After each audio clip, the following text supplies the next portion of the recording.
Hello everyone. इस question में क्या गिवन दे रखा है, find the acceleration of each block in the situation shown in figure, all the surface are smooth and the pulley and string are light. देखिए यहाँ पे हमें ये सिस्टम दे रखा है, ये 2m मास का ब्लॉक है, ये m मास का ब्लॉक है, ठीक है ना। ये स्ट्रिंग से इस तरीके से सिस्टम कनेक्टेड है, ठीक है ना। अब इस क्वेश्चन को सॉल्व कैसे करेंगे। जनरली ये क्वेश्चन जो है कंस्ट्रेंट रिलेशन का क्वेश्चन है या कंस्ट्रेंट मोशन का क्वेश्चन है, ठीक है। हमें इसे सॉल्व करना है, क्लियर। तो इसको हम लोग कॉपी कर लेते हैं और यहाँ पेस्ट कर लेते हैं। देखिए जनरली समझिएगा क्या होगा। यहाँ पे मैं इस वाले स्ट्रिंग के अंदर मैंने टी टेंशन मान लिया। अगर यहाँ टी टेंशन माना तो यहाँ पे भी टी टेंशन होगा और यहाँ पे भी टी टेंशन होगा, यहाँ पे भी टी टेंशन होगा और यहाँ पे भी टी टेंशन होगा, ठीक है। अब देखिए यहाँ पे टी टेंशन यहाँ पे होगा और यहाँ पे कितना हो जाएगा, 2t टेंशन, और यहाँ पे भी 2t टेंशन होगा। नीचे की ओर 2mg फोर्स नीचे की ओर लग रहा होगा, ठीक है। अब यहाँ पे समझिएगा ये वाला ब्लॉक आगे की ओर एक्सेलरेट करेगा। अब इसका एक्सेलरेशन मुझे नहीं पता, मैंने इसका एक्सेलरेशन a1 मैंने मान लिया और इसका एक्सेलरेशन मैंने नीचे की ओर a2 मैंने मान लिया, ठीक है ना। अब हमें इसे सॉल्व करना है, ठीक है। अब यहाँ पे देखिए समझिएगा, देखिए सबसे पहले मैं बात करूँगा इक्वेशन नंबर 1, फर्स्ट इक्वेशन की बात कर रहा हूँ। इस वाले ब्लॉक के लिए लिख रहा हूँ for mass small m, for small m mass block के लिए ले रहा हूँ मैं। तो ये ब्लॉक हॉरिजॉन्टल डायरेक्शन में एक्सेलरेट करेगा क्योंकि इस पर फ्री बॉडी डायग्राम अगर मैं बनाऊँ तो ये m मास का ब्लॉक है और इस पर टेंशन T लग रहा है इधर और इसका एक्सेलरेशन इधर है, ठीक है, a1। तो यहाँ पे T is equal to M a1 हो जाएगा, क्लियर। फॉर m2 मास, ये 2m मास की बात कर रहा हूँ, फॉर 2m मास। तो ये 2m मास के लिए अगर मैं बात करूँ तो ये 2m मास के लिए क्या होगा, ये 2m मास ब्लॉक, अच्छा सॉरी, यहाँ पे ये वाला ब्लॉक जो है इसको मैं इधर नीचे ले आता हूँ, ठीक है। ऊपर की ओर यहाँ पे 2t टेंशन लग रहा होगा, ठीक है। और ये वाला ब्लॉक नीचे की ओर 2mg फोर्स लगेगा नीचे की ओर, और ये नीचे की ओर a2 एक्सेलरेशन लग रहा होगा। अब बात आ रही होगी सर आपने यहाँ पे 2t कैसे ले लिया, है ना। तो देखिए समझिएगा, क्योंकि हमें ये पता है कि ये जो पुली है ये लाइट पुली है। लाइट पुली मतलब कि इसके ऊपर नेट फोर्स मतलब कि दोनों बैलेंस हो रहे होंगे, ऊपर वाला फोर्स और नीचे वाला फोर्स भी बैलेंस कर रहा होगा। तो टी और ये टी और नीचे की ओर 2t फोर्स लगेगा, ठीक है ना। तो ऊपर की ओर 2t फोर्स लग रहा है, ये टी और यहाँ नीचे 2t लग रहा होगा, ठीक है ना। अब इसके लिए हम इक्वेशन लगाते हैं। तो इक्वेशन बनेगा हमारा 2mg minus 2t is equal to 2m into a2, 2m into a2।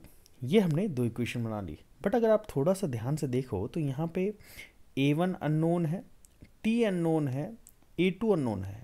Number of unknown कितने हैं, 3, और इक्वेशन कितने हैं, 2। तो हम यहाँ पे हमें एक और इक्वेशन की जरूरत पड़ेगी, और वो इक्वेशन हमें मिलेगी by using the constraint relation, by using constraint equation, है ना। ये कंस्ट्रेंट रिलेशन, कंस्ट्रेंट रिलेशन कैसे क्या कहेगा, by using the virtual work done method. तो हम लोग क्या करते हैं, ये टी जो है, ये टी फोर्स इधर लग रहा है और a1 इधर लग रहा है, तो मैं लिखूंगा T vector dot a1 vector. इन दोनों के बीच में 0 डिग्री का एंगल होगा, वो हम बाद में बात करेंगे। यहाँ पे 2t फोर्स ऊपर लग रहा है और a2 नीचे लग रहा है, तो यहाँ पे भी मैं बात करूँगा plus 2t vector dot a2 vector, और नेट इंटरनल फोर्सेस की वजह से नेट वर्क डन होता है 0। तो यहाँ पे हम बात करेंगे इंटरनल फोर्सेस की वजह से t डॉट a1 की वजह से summation of t dot a1 is always 0 for all system. तो अब यहाँ पे हम बात करेंगे, तो ये वाला जो फोर्स है, यहाँ पे टेंशन इधर है, एक्सेलरेशन इधर है, तो एंगल 0, तो t dot a1 cos 0 degree plus 2t a2 cos 180 degree that is equal to 0। TA1 cos 0 1 हो जाता है, और ये माइनस ये cos 180 हो जाएगा -1, तो 2TA2 ये माइनस का हो जाएगा, डेट इज इक्वल टू 0। अब देखिए TA1 is equal to 2TA2, T से टी कट गया, तो A1 जो हो जाएगा वो 2 टाइम्स ऑफ A2 हो जाएगा। तो ये हमारे पास रिलेशन आ गया A1 और A2 के बीच में। तो मैं यहाँ से ये रिलेशन मैं यहाँ पे पुट कर सकता हूँ। तो T इज इक्वल टू हो जाएगा M इंटू 2A2। तो अब ये टेंशन की वैल्यू यहाँ से उठा के मैं इस यहाँ से उठा के यहाँ पे डाल सकता हूँ। जब मैं यहाँ पुट करूँगा तो हमारे पास क्या इक्वेशन बनेगी, 2mg माइनस 2 T की वैल्यू मैं लिख सकता हूँ M into 2A2 that is equal to 2mA2। अगर आप ध्यान से देखें इस वाली टर्म को, तो यहाँ पे 2 और 2 4mA2, यहाँ पे 2mg और ये माइनस 4mA2 2mA2, ये वाली टर्म इधर ले आता हूँ मैं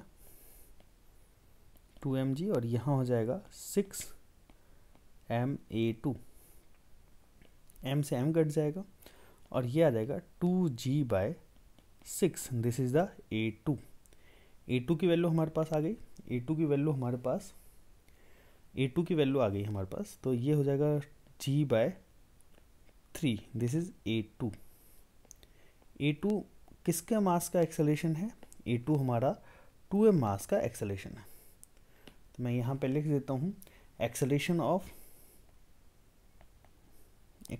ऑफ 2m मास। क्लियर। अब यहाँ पे देखते हैं A1 की वैल्यू जो है इस इक्वेशन से अगर मैं बात करूँ तो A1 की वैल्यू 2A2 बनती है। तो A1 की वैल्यू हो जाएगी 2 टाइम्स ऑफ g/3, और A1 is equal to 2g/3। This is the acceleration of M1 mass. I hope आप लोगों को ये क्वेश्चन समझ में आया होगा, और ऐसे ही वीडियो लेक्चर्स देखने के लिए हमारे चैनल को ज़रूर सब्सक्राइब करिएगा और ऐसे ही सपोर्ट करते रहिए। Thanks for watching this video.